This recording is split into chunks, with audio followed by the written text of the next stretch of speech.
हरिः ओम अम्बे अम्बिकेऽम्बालिके नमानयति कश्चन स सत्यशवगाः सुभद्रिका काम्बीलवासिनीम्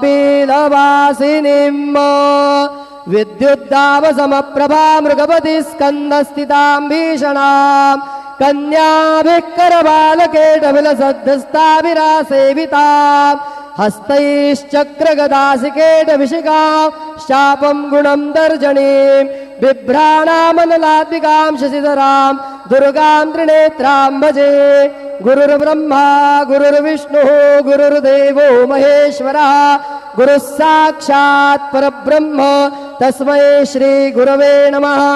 सद्गुरो साईनाथ देवताभ्यो नमः। सायं पूजा परिपूर्णार्थे विलेपनार्थे चन्दनं समर्पयामि। श्रीगण्डं चन्दनं दिव्यं गन्धाढ्यं सुमनोहरम् विलेपनं सुरश्रेष्ठ चन्दनं प्रतिगृह्यताम्।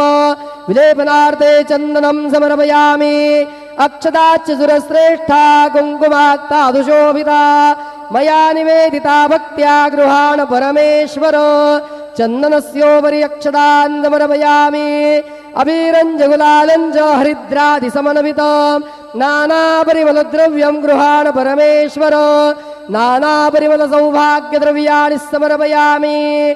माल्यादीनि सुगन्धीनि मालत्यादीनि वै प्रभो मया रोतानि पूजार्थं पुष्पाणि प्रतिगृह्यताम्। नानाविधपत्रपुष्पं समर्पयामि।